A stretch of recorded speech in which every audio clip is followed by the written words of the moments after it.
Hello, welcome back to the Making It podcast. Today I'm joined by Mick Gøransson-Smith. Now, you've seen Mick on the podcast before, but we've got him on again because it's a special moment because a year has flown by, and a year ago I remember meeting Mick when he had his flabby ginger hair, and I didn't know quite what to expect, but it's been an amazing season getting to know you, Mick, and you know, on a Tuesday night coaching with you, you're with your team, I'm with mine, and we wrap up the sessions together. I think it's been a wonderful season. So we're going to dive into this season.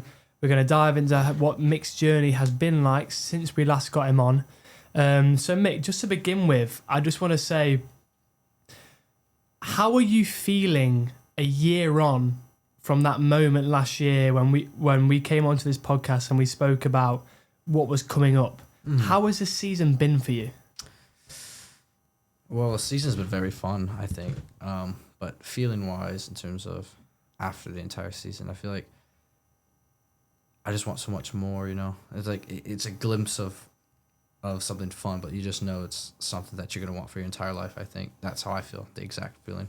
So when it comes to coaching, obviously you came over from America to England and you made that big jump by going, look, I've done a degree in America, but I want to come over to a different country. I want to experience what coaching's like. Do you feel like that jump has been worth it? Because I know you had a moment this year where you were struggling a little bit because you were like, the course is a bit too easy. You've done this before. How are you reflecting on that move from America to England now? I think it's sacrifice, the degree, actually. And it's something that my parents have also told me. They said the degree is to just get you into the country, get it done, and then focus on what's after it. So yeah, it might be easy this year. Obviously, it's going to get harder because, you know, you got 2 more years. But I've enjoyed my time here in the country for sure, and it's been like home to me. So what makes it feel like home? Ooh, I think just how easy it was to adapt to it. And then not the place where I live, but everywhere I've gone, it just feels everyone's friendly, and it's just beautiful country, and I just feel like I'm at peace. I think that's what makes it feel like home. What does that peace feel like? Just happiness. I think there's no stress, and I can get rid of it if there is any. And I just think I feel like my life is just amazing, really. So me and Mick have been very fortunate this year to do our UEFA C, our level 2 in football. It's been a good journey. We recently finished our face-to-face, but now we've got a project to submit. What's UEFA C taught you, and how do you feel like it's adapted you as an individual?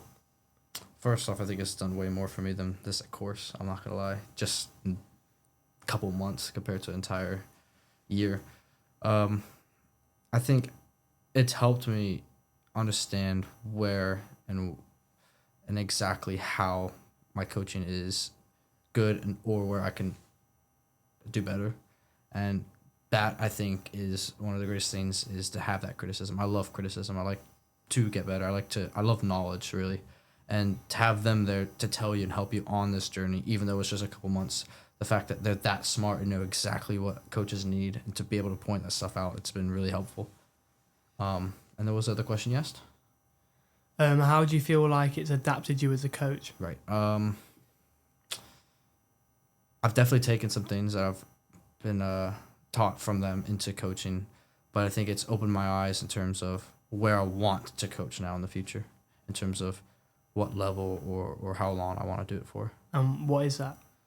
Academy. I know I might have strived for a little bit more, but I think I want academy coaching, and I don't want to do it for too long, because I think I love coaching, but I do miss the management business part of sports. So I think going into that afterwards is where I really want to go. So after doing this season, and doing your UEFA C, I know you've told me about this, but tell the listener, how do you feel like you're going to progress in terms of getting into that academy setting? Well, firstly, we got to hopefully get the UEFA C, and then just 2 more years until we can try and get the UEFA B. So that's just going to be focusing on coaching and getting that experience, and anywhere I can help to get me into that level or that attention to be able to coach in an academy. And I know on our last UEFA C module, me and Mick, we both delivered. and we were told to do a 15-minute session just by ourselves. Beforehand, it was with a partner. And Mick said to me that this was a bad day for me for coaching, but I feel like I've learnt a lot from that. I just want you to describe what you mean by that, why you feel like it was a bad day for you, but also at the same time you feel like you learnt a lot from that experience. I think I went into coaching with a session plan that I really love to coach, which is pressing, and I just overthought it. I think because I felt like, I'm being graded on the way I'm coaching. It's not like I'm actually coaching a team. I'm not having fun with the players. I'm not having, that relationship I have with players. So I think it's not nerves, but it's more of I have to get this exact right just for them to approve me I'm not comfortable. I'm not in that comfortability to coach. So I think that was that stress level that put me over. And then I think I was trying to be so perfect that I just overthought everything. And I just didn't feel like it was a good session for me to coach. But I think because of that, I was able to get that criticism, which I love. I love the criticism. And, they could be harsh on me. I don't care because, after realizing and reflecting on it, which I think is the main thing actually that I like from UEFA C, I reflected and I was like, you know what, they're right. I could do something better here because you're not going to have a perfect coaching day ever. And that was obviously not my best. But I think because of the overthinking, all that, those simple things that they tell you, you can just easily plan in beforehand to make sure that you get it. So it turns out different. And, you speak about saying that you love the criticism. Mm-hmm. Now, that's a good perspective to have because a lot of people wouldn't want to be criticised because, a lot of us have a big ego. We want to feel good. We want to do good. We don't want to experience weakness, so to speak. And when you get criticised, you're essentially being pointed out for your weaknesses, Mm-hmm. the things you've done wrong. What makes you so passionate about embracing that criticism? Well, I think that's the thing. Ego can get over it. And I think if you don't have an ego and you just... I like to please. I like to please everyone I can. And I think trying to be as great as you can to do that is perfect. And having an ego, you puts a chip on your shoulder or anything like that. You don't really please people if you're doing the way you want to. And criticism, I think, for me is knowledge. I want to know as much as I possibly can. And I think you've mentioned it as well. You like the criticism. You tell them every time you finish a session, give it to me. And I think it's simple because you want to grow, right, as a coach. And I think the knowledge that you get is growing. And the criticism I just like because I'm not perfect. And I'm not going to be perfect. But I think with that knowledge and the criticism, you grow not only as a coach, but as a human. And it's that kind of peace that you have. It's like, you're not perfect, accept it. But the more you know, you're already doing better than the people that don't take it. And do you feel like you need to have a level of humility to that, being humble when it comes to criticism? Yeah, for sure. And where do you think that's come from? Where do you think you found that from? God. I think it's the only answer I can... Yeah, God. I think just understanding that no one's perfect. Everyone will make mistakes in life, but I think because there are people that love you no matter what, like Jesus Christ or family or partners, anything, that there's going to be people that love you, one, but I think the thing is, if you love yourself, then you'll know that criticism is helping you grow. And instead of you tearing yourself down, it's actually helping you grow. And that's, I think, loving yourself, and that's a big key. So you think it's almost a flip of perspective instead of, this isn't someone having a go at me, this is someone genuinely trying to help me. Exactly, Yeah. So I can't believe it's got into this part of the podcast, but me and Mick both won our leagues this year. Now, Mick's league it's an interesting one because you won the league, but your team was quite a higher level compared to the other teams. Yeah. And a lot of the games were like 5-0, 8-0, 11-0, 12-0. My team, we got to the last game of the season and we unfortunately lost. But the team that won it got deducted points because they were playing players they shouldn't have, and we ended up winning it, which I feel like was deserved. But how have you found it this year coaching at Northumbria Uni? Especially if you really think about that time, this time last year, when we were sat here, well, not this time last year, but at the start of this uni year, when we were sat here and we were thinking about what the season's gonna bring, and we were both very excited. I knew I was excited to start my journey with you coaching. And how do you reflect on the season? Because I know it's been an interesting one. Because yes, you've won the league, but was there much of a challenge? How do you explain that? I think my team was given really good players. I think we both had really good players on both our teams, and going into the league, obviously I had no idea it was going to be pretty easy, and it was really easy. And I think what I had to do then as a coach was not more so coach them to win games, but more so coach them to stay motivated to play. And I think I would say at least 75% of the team I was able to do that for. I think the others, I know we had one guy who just didn't show up for the rest of the season, and one guy who only came to one game. So I know, really, obviously it's uni life too, but the things that matter are for the players that are motivated. And I think there was a lot, 75% I'd say that showed that, which is good, because then that's what you want. I think coaching freshers is you want the motivation, because they obviously want to grow. And 75% of the people that showed up want to get into higher teams, and I think they can. I know we have a couple players that will go pretty good. But I think for me, after coaching that, it just makes me more excited for next year. Obviously, there's no teams in the bottom league, and there's now pretty challenging leagues to coach in, so that's what I'm excited for. But in terms of the easiness, I can be happy for it, because it's an easy way to, move into that English style of football. And, with the league being easy in terms of football terms, in terms of your players had better abilities than the players you were coming up against, it doesn't mean there wasn't challenges this season. What do you feel like has been a challenge you've overcome this season? Within my team? Yeah. I think challenge within our team is the chemistry. I really think, because none of these guys played with each other first game, but by the end of the season, they were just goals that were coming were just absolutely beautiful team goals. And I think Nick, he pointed out some of that as well. And I was like, yeah, it's just beautiful football, isn't it? Nick, for context, is someone who helped out Mick throughout the season on a placement. Yeah, I love Nick. Big up, Mick. Yeah. Big up, Nick. I also love that guy. No, so yeah, I think that was one of the challenges, was getting the chemistry there. But I think also that relationship with the players. Everyone, I think most of them are hoping to have me again next year as a coach, which is amazing to hear, I think. And one player, James, obviously, who got manager's player of the year this year, was one of those guys that was motivated the entire season and was pushing himself, also trying to push the team, and was trying to help as much as he can to get that team as a team to finish the season. What was a moment you reflect on this season which really helped you grow? As a coach, or just as a person? As a coach. As a coach. UEFA C, last day of UEFA C, I think. That was... I know you guys all knew I was overthinking it. You guys knew I was because I take pressing so serious, and I wanted to get all that information out that I know. He was super excited that he got pressing. I was, yeah. But then I didn't realize how the pressure would be for trying to get it perfect. But one thing that Sarah told me was players don't care how much you know. So I think one of those things that helped me grow is, you know what, you're right. And that's, I think, where that ego thing is. Me knowing all the stuff I know isn't an ego thing for me, but it helps me in terms of trying to coach. But to understand, at the age that we're coaching, they probably know. They know about pressing, so there's no point in reiterating it. So I think it's more of just understanding, can they understand to do it as a team, more so how to do it. And I think just letting them play it. And I think that's something that's just made me realize, you know what, let's just let them play and just be there, honestly, as a guide to help them grow.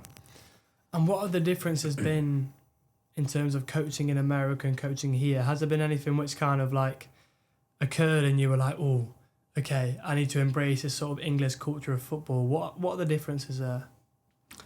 The fitness here is not very good, to be fair. So I think as much as I could, also you guys, not many training days. Whereas in America, we were training Monday through Friday, and we had matches on the weekend. And then it was 2-hour training, not 1 hour 30, just 1 day a week. And obviously it's hard to do that with uni. But I think the fitness is the difference. Because subs-wise, you had to keep making subs with the fitness, or if we were just winning too much.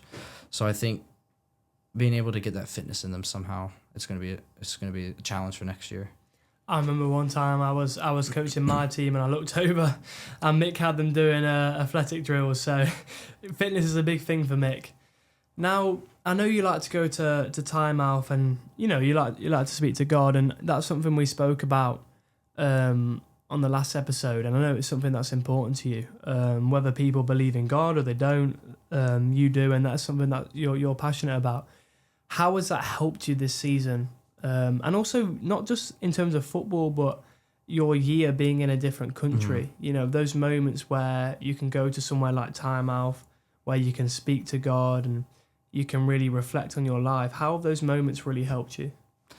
A lot, actually. And I think now it's not even Tynemouth, it's just anywhere I go. I think I can find peace in anything. And that peace is just me, just no noise, and just me being able to reflect on what God has for me.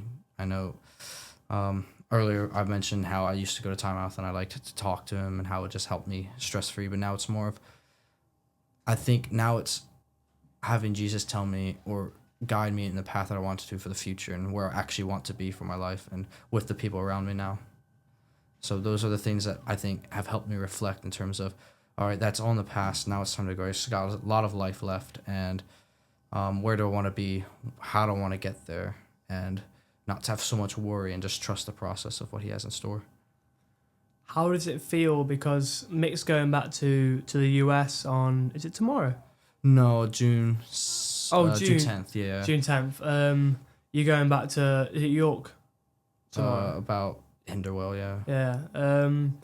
How does it feel? How are you approaching going back to America over summer? Honestly, I'm kind of not looking forward to it, to be fair. How come? I'm going to miss here, honestly. That's the actual answer. That's a good thing, though. Yeah, I'm going to miss England, actually. I really, really enjoy England. I've enjoyed every place I've been to. So I think that's the only thing. Going back, though, it's going to be nice to get some heat, get tanned again, and then obviously have some fun things to do with the family. But that's how I'm feeling, really, is I'm going to miss it here, I think. Which is nice, because how was it when you were coming over here? Were you a bit nervous, a bit scared about what? Because realistically, when I first met you, when we were last on this podcast, I probably wouldn't have been in a position where I knew you well enough to be like, oh, you're a bit worried about being in England and stuff. But I know you a lot better now. We've spent a lot of time with each other this year. How was that coming over? Were you a bit scared about what was going to happen? To be fair, no. How come? I was really, really, really close in terms of speaking and understanding the path that I have from Jesus. And I think that strength that he gives me was just able for me to just go every day knowing that this is part of the plan, this is what's in store. And I've just had no worry at all.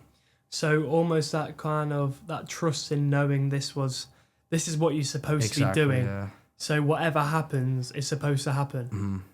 How would you take that? Because, you know, with thinking about the future, with reflecting on the past, there's a lot of anxieties and worries about what does the future hold? What does my life hold? Do you feel like you've got a good sense of self in terms of what the journey holds in the future, and taking each moment by its moment and understanding what happens for a reason? Are you a big believer in that? Yeah, I do. I think I really do. It's Jesus' path for me. And every single day I go and just enjoying the day, regardless of the outcome. I just enjoy it because, you know, I just enjoy life. That's just what I want to do, is enjoy the life. And I know wherever it leads me to, I'll be happy because it's the right decision and the right outcome. Is there anything you do in particular which helps you enjoy those moments, like be present in those moments? I think I like to be mellowed down, to be fair. I'm not a big energetic guy unless I need to be. So I like to take it slow. So when I'm walking, I'm a slow walker. I get made fun of it all the time but I'm a slow walker. But really I'm a slow walker because I'm just enjoying everything that I'm walking past. I like to look around a lot, just take everything in. Little things I enjoy. Nature is something that I really enjoy, and I think just being in that peace and just looking out at the amazing earth that we live in, it's just amazing. Awesome. Now coming towards the end of this podcast, what would be one word which describes your first year in England? Conquered. Conquered? Yeah. What made you say that? I conquered it, didn't I? I think of everything that I wanted to do. A lot of doubt. I think there's a lot of doubt within my family towards me having success in my first year. A lot of people didn't think I'd get a job, coach, anything within the first year, though I knew it was going to happen. I just knew it and I conquered it. So I'd say conquered. Awesome. And do you feel like that gives you confidence for the future? Yeah, I think any little thing could give me confidence, to be fair. I just love life and I'm going to take it step by step. Well, brother, thank you for coming back on the podcast. That's been Mick Gøransson-Smith, Making It Moments, part 2. I just want to share, bro, it's been a pleasure coaching with you this year. Likewise. I feel like when we first met, I could sense that excitement within you to coach in England, and I could tell there was a journey you were beginning. And it's been a pleasure to kind of be someone who can, you know, having some experience at the uni can take you into that. And it's been really cool to see, and I'm excited about the future, bro. So it's been a pleasure, man. Thank you so much. Thank you so much, Dan. Of course, man. Take it easy. Thanks for watching. Thanks for listening. Oh, Mick.